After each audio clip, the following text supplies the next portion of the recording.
परमात्म समारंभम ऋषिगण मध्यमम सद्गुरु पर्यंतम वंदे गुरु परंपरम आदेश जय महाकाल।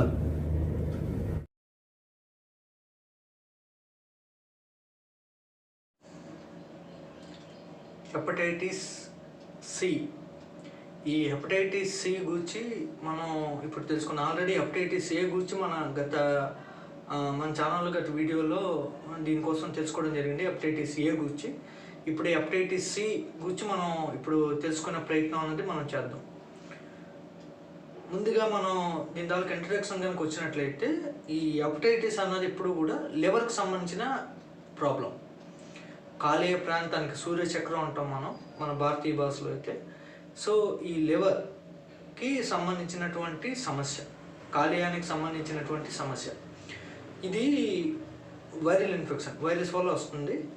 ఈ వైరస్ ఏంటంటే మీకు కొన్ని నెలల పాటు లేదా కొందరికైతే కొన్ని సంవత్సరాల పాటు దీంట్లో తన పని తను చేసుకుంటూ పోతుంది. ఒక్కొక్కసారి కొందరికి ఏ లక్షణం కూడా కనిపించదు. దానివల్ల ఏంటంటే ఈ హెపటైటిస్ సి అనేది వాళ్ళకి ఎఫెక్ట్ అయిందన్న విషయం కొందరికి కొన్ని సంవత్సరాల పాటు తెలియదు, కొన్ని దశాబ్దాల పాటు కూడా తెలియదు కొందరికైతే. సాధారణంగా అయితే అదృష్టవశాత్తు ఒక 6 నెలల్లో కనుక ఏదైనా లక్షణాలు కనుక కనిపిస్తే తొందరగా దీని నుండి తేరుకోవచ్చు. కాకపోతే కొందరికి ఏంటంటే దశాబ్దాల పాటు కూడా తెలియకపోవడం వల్ల ఏంటంటే ఒకేసారి దీనివల్ల ప్రమాదం అనేది ముంచుకొచ్చేటువంటి సమస్య అనేది జరుగుతూ ఉంటుంది ఈ హెపటైటిస్ సి వల్ల. అసలు ఈ హెపటైటిస్ సికి ఇది దీని తాలూకా ముఖ్యమైనటువంటి ఉపోద్ఘాతం.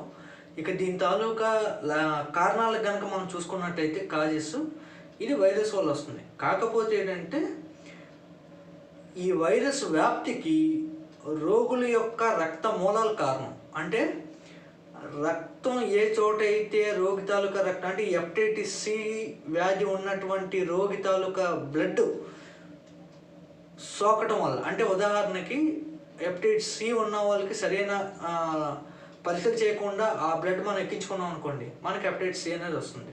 లేదా వాళ్ళకి వాడినటువంటి ఇంజెక్షన్ నీడిల్ని మనకు వాడారనుకోండి, ఇంజెక్షన్ నీడిల్కి కూడా కాస్త బ్లడ్ అని అంటుకుంటుంది. సో దానివల్ల మనకు వస్తుంది. సో ఏదైనా రక్త మూలాల నుండి ఈ హెపటైటిస్ సి అనేది స్ప్రెడ్ అవుతుంది. అదేవిధంగా డ్రగ్స్కి చాలామంది, అంటే సాధారణంగా మనం అనుకుంటాం ఈరోజు అందరూ కూడా నీడిల్స్ సింగిల్ టైం యూజ్ అండి, కానీ డ్రగ్స్ కొంతమంది తీసుకుంటారు, ఈ మత్తు పదార్థాలు. ఈ డ్రగ్స్ తీసుకునే వాళ్ళు ఏంటంటే నీడిల్స్ సాధారణంగా మార్చరు. సో డ్రగ్స్ అలవాటు ఉన్న వాళ్ళు ఎక్కువ కూడా ఈ హెపటైటిస్ సి అనేది కనిపించడానికి కారణం అది. వాస్తవానికి డ్రగ్స్ అలవాటు ఉండడం వల్ల హెపటైటిస్ సి అనేది రాదు. ఈ డ్రగ్స్కి వాడేటువంటి నీడిల్ ఒకరి నుండి ఒకరికి స్ప్రెడ్ అవ్వటం వల్ల వాళ్ళు ఎవరికైనా పొరపాటున హెపటైటిస్ సి ఉంటే మిగతా వాళ్ళందరికీ కూడా అది వ్యాపించడం, వాళ్ళు మిగతా వ్యక్తులపై కూడా ఈ హెపటైటిస్ సి అటాక్ అవ్వటం అనేది జరుగుతూ వస్తుంది. అదేవిధంగా ఈ ఆక్యుపంక్చర్ నీడిల్స్ కొంతమంది వాడతారు. ఈ ఆక్యుపంక్చర్ నీడిల్స్ కూడా వాస్తవానికి ఒకసారి వాడింది పారేయాలి. కానీ కొంతమంది పల్లెటూరులో ఈ ఆక్యుపంక్చర్ చేసేవాళ్ళు గట్రా కొంతమంది చూశాను. ఈ కొంతమంది మెడికల్ ప్రాక్టీషనర్స్ వాళ్ళు వాడిన సోది ఇంకోళ్ళకి వాడడం, వాడింది ఇంకోసారి వాడేయటం, ఇలా చేస్తున్నారు. ఒకసారి నీడిల్ వాడితే అంటే వాటి తాలూకు కాస్ట్ బాగా పెరిగిందని చాలామంది దాన్ని కొనకుండా అలా చేస్తున్నారు. దానివల్ల చాలా సమస్యలు వస్తే గుర్తుపెట్టుకోండి. సో ఒకసారి ఒకరికి వాడిన నీడిల్ వాళ్ళకి కూడా ఇంకోసారి వాడకూడదు, అది గుర్తుపెట్టుకోండి. ఒకసారి నీడిల్ పెట్టి మళ్ళీ బయటికి తీసిన తర్వాత దాన్ని మనం డస్ట్బిన్లో పడేయడానికి తప్ప ఎందుకు ఉపయోగపడదు, అది గుర్తుపెట్టుకోండి. సో చాలామంది వాడిందే వాడడం, కొందరికి ఏంటంటే వాడి వాళ్ళకి ఇచ్చేసి మళ్ళీ మీరు ఇది తీసుకుంటే మీకు మళ్ళీ పెడతామని చెప్పడం ఇలా చేస్తున్నారు. సో వాళ్ళకైనా సరే మళ్ళీ మనం రెండోసారి దాన్ని యూజ్ చేయకూడదు. ఈ ఆక్యుపంక్చర్ థెరపిస్ట్ అందరూ కూడా కనీసం ఈ కామన్ సెన్స్ విషయాన్ని మాత్రం దయచేసి గుర్తుపెట్టుకుంటారని ఆశిస్తున్నాను. సో ఈ ఆక్యుపంక్చర్ నీడిల్స్ వల్ల కూడా ఈ హెపటైటిస్ సి అనేది రావచ్చు. అదేవిధంగా పచ్చబొట్లు పొడిపించుకుంటారు, ఈ టాటూస్ చేయించుకుంటారు. వీళ్ళకి కూడా అంటే పొరపాటున ఒకరికి ఏమైనా ఉన్నప్పుడు అది మళ్ళీ ఇంకొకరికి ఆ మిషన్తో కానీ లేదా దాంతో ఆ సూదులతో కానీ మళ్ళీ మనం చేసినప్పుడు మళ్ళీ అది వచ్చేటువంటి అవకాశం అనేది ఉంది. అదేవిధంగా చెవి పోగులు కుట్టించుకునేటప్పుడు కూడా ఈ హెపటైటిస్ సి అనేది ఎఫెక్ట్ అవ్వడానికి అవకాశం ఉంది. ఎందుకంటే చెవి పోగులకి వాడేటువంటి దర్పణం అంటారు, అది మీకు అంటే గోల్డ్ స్మిత్ వర్కర్స్ దగ్గర ఉంటే వాళ్ళు ఇంకొకరికి మళ్ళీ దాన్ని ఉపయోగించినా సరే క్లీన్ చేయకుండా, సో అలాంటప్పుడు కూడా ఈ హెపటైటిస్ సి అన్నది వచ్చేటువంటి అవకాశం ఉంది. అదేవిధంగా ఈ రక్త మార్పిడి అన్నది కూడా ఈ రక్త మార్పిడి వల్ల కూడా ఈ హెపటైటిస్ సి అనేది వచ్చేటువంటి అవకాశం అనేది ఉంది. అదేవిధంగా హాస్పిటల్లో వాడేటువంటి కాటన్ అంటే దూది ఉంటుంది కదా, కాటన్, దానివల్ల అదేవిధంగా వాళ్ళు ఉపయోగించేటువంటి వాటర్ అంటే ఏంటంటే ఉదాహరణకి వాటర్లో దూది పింజలు ముంచుతారు పావడాన్ని, మీకు పాము బయటపడేస్తారు. పొరపాటున అది కనుక ఆ వాటర్లో కనుక కలిసింది అనుకోండి, ఆ వాటర్లో ఉన్న మిగతా దూదులన్నింటికి కూడా ఈ ఎఫెక్ట్ ఉంటుంది. దీన్ని మళ్ళీ వాడేటప్పుడు వచ్చేటువంటి అవకాశం ఉంది. అంటే ఈ రక్త మూలాల నుండి ఎక్కడ నుండి ఏది జరిగినా సరే ఏ ఒక్క కారణం ఉన్నా సరే హెపటైటిస్ సి అనేది ఎఫెక్ట్ అయిపోవచ్చు. అక్కడ ఎవరికైనా ఉంటే మిగతా వాళ్ళకి ఎఫెక్ట్ అయిపోవచ్చు. సో ఈ విషయంలో చాలా కేర్ఫుల్గా ఉండాల్సినటువంటి బాధ్యత ప్రతి ఒక్కరి మీద కూడా ఉంది. ఇక్కడ ముఖ్యంగా ఏంటంటే సేవింగ్ కిట్లు, దానివల్ల కూడా వచ్చేటువంటి అవకాశం ఉంది. సో ఒకరు వాడిన బ్లేడ్స్ ఇంకోళ్ళు వాడడం ఇలా ఇప్పుడు చేయకూడదు. అదేవిధంగా మౌత్ క్లీనర్స్ సంబంధించింది, జనరల్గా మౌత్ క్లీనర్స్ ఎవరికి వాళ్ళే పెట్టుకుంటారు, ఒకరు వాడడం అనేది దాదాపుగా జరగదు. బట్ అది కూడా ఒక్కొక్కసారి జరిగేటువంటి అవకాశం ఉంది. ఎందుకంటే ఎప్పుడైనా మనం ప్రయాణాల్లో ఉన్నప్పుడు ఒక్కోసారి ఏరియా మర్చిపోవచ్చు, టంగ్ క్లీనర్ లాంటి గట్రా ఎవరినైనా అడుగుతాం, వాళ్ళు వాడింది ఒక్కోసారి ఇవ్వచ్చు. వాళ్ళు పొరపాటున కనుక ఉందనుకోండి, పొరపాటున ఎక్కడైనా వాళ్ళకి తెగుండి ఉంటే నాలుక మీద, సో రక్త మూలాలు దానికి అంటుకొని ఉంటాయి. సో దాని నుండి మళ్ళీ ఇంకోళ్ళు వాడేటప్పుడు వాళ్ళకి అది ఎఫెక్ట్ అయ్యేటువంటి అవకాశం అనేది ఉంది. సో ఇలాగా అంటే ఈ రక్తానికి సంబంధించి ఏ చిన్న కాజ్ అయినా సరే దీంట్లో స్ప్రెడ్ అవ్వడానికి అవకాశం ఉంది ఈ హెపటైటిస్ సి అనేది. ఈ విషయాన్ని గుర్తుపెట్టుకోండి. లైంగిక సంబంధాల వల్ల తల్లి నుండి బిడ్డకి ఈ హెపటైటిస్ సి అనేది వచ్చేటువంటి అవకాశం దాదాపుగా తక్కువ. అంటే ఎక్కడో మీకు 1 or 2% సస్పెక్టింగ్ కేసెస్ ఉన్నాయేమో కానీ, అంటే బహుశా వీళ్ళకి రావడానికి కారణం ఇది అవ్వచ్చు అని ఉన్నాయి కానీ 99% ఇది ఛాన్స్ అన్నది లేదు. అదేవిధంగా హెపటైటిస్ సి వ్యక్తులతో కలిసి ఉండటం కానీ, వాళ్ళతో కలిసి భోజనం చేయడం, వాళ్ళు తుమ్మడం, దగ్గడం, వీటి ద్వారా 100% హెపటైటిస్ సి అనేది స్ప్రెడ్ అవ్వదు. హెపటైటిస్ సి స్ప్రెడ్ అవ్వాలి అంటే ఏదైనా రక్త మూలాలకు సంబంధించినటువంటి కారణం అనేది ఉండాలి. అది గుర్తుపెట్టుకోండి. ఇది ఈ హెపటైటిస్ సికి సంబంధించినటువంటి ముఖ్యమైనటువంటి లక్షణాలు, కారణాలు ఇవి రావడానికి. ఇకపోతే దీని తాలూకా ఈ హెపటైటిస్ సి అన్నది కనుక వస్తే దానివల్ల ఏర్పడేటువంటి ప్రమాదాలు అంటే రిస్కులు ఏ రేంజ్లో ఉంటాయి, రిస్కులు ఎలా ఉంటాయి అనేటువంటి విషయాన్ని కనుక వచ్చినట్లయితే లివర్ సిరోసిస్ రావచ్చు, లివర్ సిరోసిస్. అదేవిధంగా లివర్ క్యాన్సర్ రావచ్చు, లివర్ సిరోసిస్, లివర్ క్యాన్సర్. తద్వారా లివర్ ఫెయిల్యూర్ అనేది జరుగుతుంది. సో దానివల్ల ప్రాణ ప్రమాదం అనేది జరుగుతుంది. సో ఈ విధంగా రిస్క్లు అనేవి ఉంటాయి. ఇకపోతే ఇప్పుడు ఈ హెపటైటిస్ సి అన్నది కనుక బాడీలో ఎఫెక్ట్ అయితే ఎటువంటి సిమ్టమ్స్, లక్షణాలు ఉంటాయి అనేటువంటి విషయాన్ని కనుక మనం చూసుకున్నట్లయితే వాస్తవానికి దీనికి ఇంక్యుబేషన్ పీరియడ్ 2 వారాల నుండి 6 నెలల కాలం. ఈ 2 నెలల నుండి 6 వారాల కాలంలోని ఈ ఇంక్యుబేషన్ అంటే దీని తాలూకా వ్యాధి తాలూకా పరిణామ దశ అన్నది శరీరంలో జరిగిపోతుంది. సో కొందరిలో సంవత్సరాల పాటు రక్షణ రహితంగా ఉంటుందని మనం ఆల్రెడీ చెప్పుకున్నాం.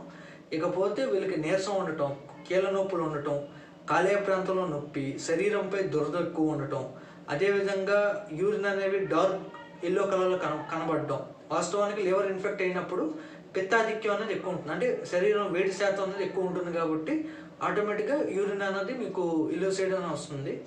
సో ఈ బైల్ జ్యూస్ వల్ల కూడా ఇటువంటి ఛాన్సెస్ రావడానికి అవకాశం ఉంది. ఈ డార్క్ ఎల్లోనెస్ అనేది యూరిన్ అనేది ఉంటుంది.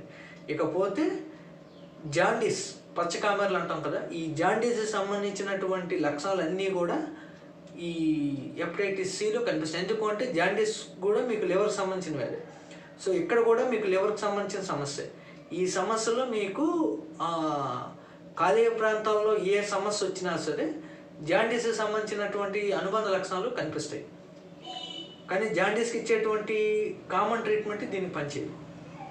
అది ముందు మనం గుర్తుపెట్టుకోవాలి. ఎప్పుడైనా సరే మీకు జాండీస్ లక్షణాలు ఏమైనా కనిపించాయి అనుకోండి, అంటే కన్నుగుడ్డు పసుపు కావటం, శరీరం పసుపు కావటం, గోర్లు పసుపు కావటం, వైట్గా విరేచనం అవ్వటం, ఫ్రీక్వెంట్గా ఫీవర్స్ రావటం, వామిటింగ్స్ అవ్వటం, ఆకలి లేకపోవటం, ఇటువంటి సందర్భాలన్నీ మీకు కలిగినప్పుడు సాధారణంగా మీకు వచ్చినటువంటి సమస్య జాండీస్ అయినా ఇంకా వేరే ఇలాంటి వైరల్ ఇన్ఫెక్షన్ అంటే హెపటైటిస్ సియా లేకపోతే ఇంకా ఏవైనా అదర్ కాంప్లికేషన్స్ వీటన్నిటిని కూడా మనం నిశ్చితంగా పరీక్షించి ఫైనలైజ్ అవ్వాలి. అలా కాకుండా ఇలా వచ్చింది కాబట్టి ఇదే అని కనుక మనం ఫిక్స్ అయిపోతే ఒక్కొక్కసారి ప్రాణ ప్రమాదాలు జరిగేటువంటి అవకాశం అనేది ఉంటుంది. ఈ విషయాన్ని కాస్త జాగరూకతతో మనం అంతా కూడా వ్యవహరించాలి. ఇకపోతే ఒకవేళ ఈ హెపటైటిస్ సిలో కనుక లివర్ సిరోసిస్ కనుక ఎఫెక్ట్ అయింది అనుకోండి, అంటే లివర్ సిరోసిస్ అనేటువంటి వ్యాధి అంశం అనేది లివర్కి కనుక ఎఫెక్ట్ అయితే అప్పుడు లక్షణాలు ఎలా ఉంటాయంటే మీకు పొట్ట భాగం పొంగుతుంది, కాళ్ళు పొంగుతాయి, అదేవిధంగా పాదాలు వాపు అనేది ఉంటుంది. కొందరికి ఏంటంటే ఈ చేతులు ఈ భాగం, ఈ పై భాగం వాపు అనేది కనిపించే అవకాశం అనేది ఉంటుంది. నెక్స్ట్ ముఖంపై సాలెగూడు లాంటి మచ్చలు అనేవి ఏర్పడతాయి. మనకి సాలెగూడు గూడు ఎలా ఉంటుందో అటువంటి మచ్చలు అనేవి ఏర్పడతాయి. ఈ మచ్చలు కనుక మీకు ఫేస్లో కనిపించాయంటే 99% మీకు లివర్ సిరోసిస్ ఉన్నట్టే. సో ఇటువంటి సమస్యలు రావటం, అదేవిధంగా ఈ అరచేతులు ఎర్రగా కందినట్టు ఉండటం, అదేవిధంగా కండరాలు శుష్కన అంటే ఈ మజిల్స్ అనేవి సన్నబడిపోవటం, డెవలప్మెంట్ అని లేకపోవడం, వీక్ అయిపోయినట్టు ఉండటం, అదేవిధంగా పేగుల్లో రక్తస్రావం అంటే ఇంటర్నల్ బ్లీడింగ్ అనేది జరుగుతూ ఉంటుంది. సో దీనివల్ల ఒక్కోసారి ప్రాణ ప్రమాదం కూడా జరగవచ్చు. అదేవిధంగా మీకు బ్రెయిన్, న్యూరో సిస్టము వీటన్నిటి మీద కూడా ఎఫెక్ట్ అయ్యి ఒక్కోసారి జ్ఞాపశక్తి లేకపోవటము, ఏకాగ్రత లేకపోవటం, ఈ న్యూరో ప్రాబ్లమ్స్ ఎంటర్ అవ్వటం, ఇవన్నీ కూడా సమస్యలు అనేవి జరగటం అనేది లక్షణాలుగా ఉంటాయి. ఇవి లక్షణాలు. సరే, ఈ లక్షణాలు వచ్చాయి, అసలు మనం దేని ఆధారితంగా ఈ వ్యాధిని మనం నిర్ధారించుకోవాలి అనేటువంటి పరీక్షలు కూడా మనకు తెలియాలి. సో ఇప్పుడు మనం టెస్టుల గురించి మనం అంటే ల్యాబ్ టెస్టుల కోసం కూడా మనం ఒకసారి తెలుసుకునేటువంటి ప్రయత్నం చేయాలి. అదేంటంటే లివర్ ఫంక్షన్ టెస్ట్ చేస్తారు, LFT, అది బ్లడ్ టెస్ట్. అదేవిధంగా అల్ట్రాసౌండ్ అబ్డామిన్ స్కాన్ చేయాలి. అదేవిధంగా SGPT, SGOT టెస్ట్ చేయాలి. హెపటైటిస్ C టెస్ట్ కూడా చేయించాలి. అదేవిధంగా RNA టెస్ట్ చేయించాలి. ఒక్కొక్కసారి లివర్ కనుక బాగా డ్యామేజ్ అయినట్టు కనుక రిపోర్ట్స్లో కనుక వస్తే ఆ లివర్కి వచ్చింది సిరోసిస్ అయినా లేకపోతే క్యాన్సర్ లాంటివి ఏమైనా ఎఫెక్ట్ అయ్యాయి అన్నది మనకు తెలుసుకోవడం కోసం బయాప్సీ చేస్తారు. లివర్ బయాప్సీ అంటే లివర్లో ఒక చిన్న మొక్కను తీసి మనకు టెస్ట్ కోసం బయటికి పంపిస్తారు. కొన్ని రోజుల్లో మనకి ఒక వారం 10 రోజులు దాని రిపోర్ట్స్ అనేవి వస్తాయి. ఆ రిపోర్ట్స్ వచ్చిన తర్వాత ఆ రిపోర్ట్ బట్టి లివర్లో ఏమైనా సరే క్యాన్సర్ ఎఫెక్ట్ అయిందేమో అనేది నిర్ధారణ అనేది చేస్తారు. దీన్ని లివర్ బయాప్సీ టెస్ట్ అంటే, బయాప్సీ అంటే మొక్క తీసి పంపించడం. సో ఆ బయాప్సీ టెస్ట్ అనేది చేస్తారు. సిటీ స్కాన్ చేయాలి, MRI స్కాన్ చేయాలి. వీటన్నిటి ద్వారా కానీ మనం ఫైనలైజ్ చేయలేం. సో వీటన్నిటిని చేయించి మనం ఒక నిర్ధారణకి రావాలి. ఒకవేళ ఇది హెపటైటిస్ C కనుక అయితే మనం ముఖ్యంగా గమనించదగ్గ విషయం ఏంటంటే అతిగా లైంగిక సంబంధాలు ఉన్నవాళ్ళు, అదేవిధంగా డయాలసిస్లో ఉన్నవాళ్ళు, దీర్ఘకాలికంగా రోగంతో బాధపడేవాళ్ళు, రక్తాన్ని గడ్డ కట్టించేటువంటి ఔషధాలు వాడేవాళ్ళు, అంటే రక్తం ఫ్రీగా ఫ్లోటింగ్ అయ్యే వాళ్ళు ఒక్కొక్కసారి రక్తం గడ్డ కట్టించే ఔషధాలు వాడాల్సి ఉంటుంది. అంటే బ్లీడింగ్స్ గట్రా ఇంటర్నల్గా గట్రా బ్లీడింగ్ అయ్యేవాళ్ళు ఒక్కొక్కసారి రక్తాన్ని కాస్త థిక్నెస్ చేసేటువంటి ఔషధాలు వాడాల్సి ఉంటుంది.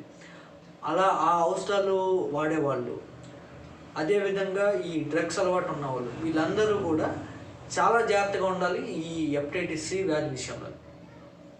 ఇది ముఖ్యంగా గమనిక. ఈ గమనికని మీరు గుర్తుపెట్టుకోండి. సరే, ఇకపోతే వీళ్ళ తాలూకా లైఫ్ స్టైల్ ఏ విధంగా ఉండాలి, ఈ హెపటైటిస్ సి అన్నది వచ్చింది, వీళ్ళ తాలూకా జీవన శైలి ఏ విధంగా ఉండాలనే విషయాన్ని కూడా మనం తెలుసుకోవాలి. విశ్రాంతి ఎక్కువగా తీసుకోవాలి, కానీ తగినంత వ్యాయామం మాత్రం చేయాలి. అస్సలు వ్యాయామ రహితంగా ఉండి పూర్తి విశ్రాంతిలోకి కనుక వెళ్ళిపోతే వాళ్ళు కనీసం పనులు కూడా చేసుకోవడానికి ఇబ్బంది పడాలి. సో కనీస పనులు చేసుకుంటూ, కనీస వ్యాయామం చేసుకుంటూ విశ్రాంతాన్ని ఎక్కువ తీసుకోవాలి. శరీరానికి కష్టపెట్టించి అలుపు వచ్చేటువంటి పనులు మాత్రం వీళ్ళు చేయకూడదు, చేస్తే ప్రమాదం. ఇకపోతే కొద్ది మొత్తం వీళ్ళకి ఆకలి ఉండదు కాబట్టి, సాధారణ లివర్ ఇన్ఫెక్ట్ అయితే ఆకలి అనేది ఉండదు కాబట్టి వీళ్ళు కొద్ది మొత్తంలో ఇష్టం చేసుకొని 4-5 సార్లు డివైడ్ చేసుకుంటూ కొద్ది ఆహారాన్ని తీసుకోవాలి. ఉప్పు మానితే మంచిది లివర్ కంప్లైంట్లో. అదేవిధంగా ప్రోటీన్ ఫుడ్ కూడా ఆపాలి. ఎందుకు అంటే ప్రోటీన్స్ అరిగించాలి అంటే లివర్కి ఎక్కువ పనితనాన్ని ఉపయోగించాల్సి ఉంటుంది. అంత పనితనం లివర్ ఉపయోగించేటువంటి పరిస్థితిలో లివర్ లేదు కాబట్టి ఈ ప్రోటీన్స్ జీర్ణం చేయడం కష్టం కాబట్టి ప్రోటీన్ ఫుడ్ ఆపాలి. అంటే మాంసాహారం, అదేవిధంగా పప్పులు, ఇటువంటి బలమైనటువంటి ఆహారాన్ని అంతటిని కూడా మనం ఆపాల్సి ఉంటుంది. ఇకపోతే ఆల్కహాల్ జోలికి అస్సలు వెళ్ళకూడదు. మీకు కనుక ఆల్కహాల్ కనుక ఉంటే హెపటైటిస్ సి కనుక ఎఫెక్ట్ అయితే మిమ్మల్ని ఎవ్వడూ కాపాడలేడు. సో ఆల్కహాల్ జోలికి మాత్రం ఎటువంటి పరిస్థితుల్లో వీళ్ళు వెళ్ళకూడదు. ఇక తర్వాత విషయానికి కనుక చూసుకున్నట్లయితే సొంత వైద్యాలు, సొంత మందులు ఇవేవి కూడా వాడకూడదు. ఇకపోతే ట్రీట్మెంట్ విషయానికి వచ్చేసరికి ఏంటంటే, ట్రీట్మెంట్ విషయాన్ని మనం చూసుకున్నట్లయితే హెపటైటిస్ ఏకి వ్యాక్సిన్ ఉంది, అన్ఫార్చునేట్లీ హెపటైటిస్ సికి వ్యాక్సిన్ లేదు. సో వీళ్ళకి ఒక్కోసారి లివర్ ట్రాన్స్ప్లాంట్ కూడా అవసరం అవ్వచ్చు. కానీ భారతీయ సనాతన వైద్యంలోని 90% లివర్ ట్రాన్స్ప్లాంట్ అవ్వకుండానే మనం అవాయిడ్ చేయొచ్చు. ఒక్కొక్కసారి మోడర్న్ మెడిసిన్స్ కొందరికి సూట్ అవ్వకపోవచ్చు, అలోపతి మెడిసిన్స్ అన్నవి. దీనివల్ల కొన్ని సైడ్ ఎఫెక్ట్స్ అన్న కొందరి నోటీస్ అవ్వచ్చు. కాబట్టి అటువంటప్పుడు ఇండియన్ మెడిసిన్ అయినటువంటి ఆయుర్వేద సిద్ధ వైద్యాలను నమ్ముకోవడం అనేది చాలా చాలా ఉత్తమం. సో ఇక్కడ ఎలా జరుగుతుందంటే, మీకు లివర్ పనితనం పెంచుతారు ఔషధాలతో. వైరస్ని పోగొట్టేటువంటి యాంటీవైరల్ డ్రగ్స్ ఇస్తారు. యాంటీవైరల్ డ్రగ్స్ ఆయుర్వేద సిద్ధ వైద్యంలో ఉన్నాయి, గుర్తుపెట్టుకోండి. సో ఇమ్యూనిటీ అన్నది పెంచుతారు, ఇమ్యూనిటీని పెంచుతారు, లివర్ తల పనితనాన్ని పెంచుకుంటూ ఈ యాంటీవైరల్ డ్రగ్స్ అనేది ఇస్తారు. వీటిని ఇస్తూ ఏవైనా అదర్ కాంప్లికేషన్స్ ఉంటే దేహతత్వాన్ని బట్టి లక్షణాన్ని బట్టి చికిత్స చేసుకుంటూ రోగిని కొన్ని నెలల పాటు చికిత్స చేయాల్సి ఉంటుంది. అలా చేయటం వల్ల ఈ సమస్య నుండి వాళ్ళు పూర్తిగా బయటపడతారు. ఇక్కడ చాలామంది కొత్తగా అంటే బాగా శాస్త్రవేత్తలు లాంటి వాళ్ళు కానివ్వండి, లేకపోతే బాగా విద్య మేధావులని ఫీల్ అయ్యే వాళ్ళు కానివ్వండి, చాలామంది ఏంటంటే ముఖ్యంగా మన ఆంధ్ర రాష్ట్రంలో కానివ్వండి, మిగతా అన్ని రాష్ట్రాల్లో కూడా ఇలా ఉంటారు. సో పచ్చకామర్లకి లేదా ఇలా లివర్ డిసీజ్లకి మేము మందు ఇస్తాం లేదా పసల మందు ఇస్తాం అని చెప్పేసి చాలామంది పబ్లిసిటీలు చేస్తూ ఉంటారు. సో దానివల్ల నష్టం అయితే లేదు, ఎందుకంటే వాళ్ళు వాడేవన్నీ కామన్గా వాడేటువంటి యాంటీ వైరల్ డ్రగ్స్ లివర్ తాలూకా పనితనం పెంచే డ్రగ్స్ వాడతారు కాబట్టి ఇబ్బంది అయితే కాదు. కాకపోతే ఒక విషయాన్ని గమనించండి, మీరు వాటిని తీసుకోవాలి అనుకుంటే తీసుకోండి, కానీ తీసుకునేటప్పుడు ఒక ముఖ్యమైనటువంటి విషయం ఏంటంటే ఇచ్చేవాళ్ళు తీసుకునే వాళ్ళు ఇద్దరు గుర్తుపెట్టుకోండి. ఇలా చేసేటప్పుడు మీరు ఖచ్చితంగా ఒక విషయాన్ని గమనించాలి. మీరు ఇలా చేసేటువంటి అంటే ఈ ఔషధం తీసుకునే రోగి కానీ మీరు ఇచ్చేటువంటి డాక్టర్లు కానీ అవ్వచ్చు, వాళ్ళు తీసుకునేటప్పుడు వాళ్ళకి కేవలం జాండీసే ఉందా, ఇటువంటి వైరల్ ఇన్ఫెక్షన్స్ ఉన్నాయని చూసుకోండి. సో ఒక్కొక్కసారి మీరు ఇక్కడ ఇచ్చేవాళ్ళు ఏంటంటే అందరికీ కామన్గా ఒకే రకమైనటువంటి పసల మంది ఇవ్వటం అనేది జరుగుతుంది. ఇలా ఇవ్వటం వల్ల ఒక్కొక్కసారి వాళ్ళకి కావాల్సినంత స్థాయిలో ఇది పని చేయకపోవచ్చు. సో తర్వాత ఏదైనా వాళ్ళకి సహజంగా ఉండేటువంటి డిసీజ్ వల్ల ఏదైనా సరే కాంప్లికేషన్ జరిగితే, అదిగో పలానా దగ్గరికి వెళ్ళి మందు వేయించుకున్నారు అందుకే చచ్చిపోయాడు, పలానా దగ్గరికి వెళ్ళి మందు వేయించుకున్నారు అందుకే ఈ ప్రమాదం వచ్చింది అనేటువంటి దుష్ప్రచారం అనేది ఎక్కువ జరుగుతూ ఉంది. ఈనాటి మీడియాలో కానివ్వండి, ఏ చిన్న జరిగినా పెద్ద డిబేట్లు పెట్టి అనవసర చర్చ అనేది ఈ రోజుల్లో చాలా ఎక్కువ జరుగుతుంది. సో అందరూ ముఖ్యంగా గుర్తుపెట్టుకోవాల్సినటువంటి ముఖ్యమైనటువంటి విషయం ఏంటంటే, మీరు ఏదైనా ఔషధాన్ని ఇవ్వగలిగితే ఇవ్వండి, కానీ ఇచ్చేటప్పుడు మీరు పూర్తి నిశ్చితంగా వాళ్ళకు ఉండేటువంటి సమస్య ఏంటన్నది మీరు తెలుసుకోండి. రోగులు కూడా వాళ్ళకు ఉండేటువంటి సమస్య ఏంటన్నా పూర్తిగా తెలుసుకొని ఔషధాన్ని స్వీకరించండి. ఇలా లేకుండా ఏదో కళ్ళు పసుపు అయ్యానో, ఆకలి వేయట్లేదనో, ఇక్కడ చిన్న నొప్పి ఉందనో, లేకపోతే తెలుపు రంగులో విరేచనాలు అవుతున్నాయనో, వాంతులు అవుతున్నాయనో, పచ్చకాలన వెళ్ళి లైన్లు కాసి తెగ రసాలు వేసుకొని భారతీయ మూలిక వైద్యానికి అటువంటి ఔషధాన్ని ఇచ్చే వైద్యులకి చెడ్డ పేరు తెస్తూ మీ మీదకి మీరు ప్రాణ ప్రమాదంగా తెచ్చుకోవద్దు. నేను చెప్పాలనుకున్నటువంటి విషయం ఏంటంటే, మీకున్న సమస్యను మీరు ముందు పూర్తిగా తెలుసుకోండి. దానికి కొన్ని టెస్టులు ఉంటాయి, పరీక్షలు ఉంటాయి. ఈ మధ్య కొంతమంది ఉంటారు, పరీక్షలు ఏవి అవసరం లేకుండా చూసి చెప్పేస్తారు కదండి. చూసి ఎవరు చెప్పేస్తాడు? చూసి చెప్పగలిగే అంత నాలెడ్జ్ ఉన్న వాళ్ళు లేరు అని నేను చెప్పట్లేదు.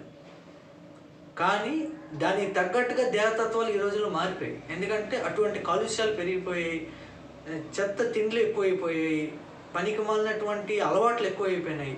ఇటువంటి సందర్భాలు చూసి చెప్పేదానికన్నా కాస్త పరీక్షలు చేసుకుంటూ తెలుసుకుంటే మరింత ఉపయోగకరంగా ఉంటుంది అనేది నా ఉద్దేశం. సో పరీక్షలు కరెక్ట్గా చేయించుకొని మీకు ఉండేటువంటి సమస్యను బట్టి చక్కగా చికిత్సను తీసుకోండి. లివర్ ట్రాన్స్ప్లాంట్కి ఈ రోజుల్లో సుమారు 30 నుండి 45 లక్షల దాకా ఖర్చు అవుతుంది. ఈ మధ్యకాలంలో కొంతమందిని నేను చూశాను. సో అంత బేరబుల్ కానప్పుడు ఇటువంటి వైద్య విధానాలు మీరు నమ్ముకోవడం తప్పలేదు. కానీ ఏదో వన్ టైం పసరు వల్ల ఇదంతా జరిగిపోతుంది అనుకోవడం మాత్రం పొరపాటు. మీరు తీసుకోండి, తప్పలేదు. కాకపోతే మీకుండేటువంటి సమస్యకి తగినటువంటి వైద్యుని మీరు కలిసి సరైనటువంటి సంపూర్ణమైనటువంటి చికిత్సను తీసుకోవాలి. అవసరమైతే ఈ లివర్ రిలేటెడ్ డిసీజులకి అవసరమైతే ఒక్కోసారి పంచకర్మను కూడా ఉపయోగించాల్సి ఉంటుంది. సో వీటన్నిటిని కూడా చేయగలిగేటువంటి చక్కని వైద్యులు మీరు ఎన్నుకొని మీకున్నటువంటి సమస్య నుండి మీరు బయటపడేటువంటి మార్గాన్ని మీరు అన్వేషించుకోండి. Okay, thank you. నమస్కారం.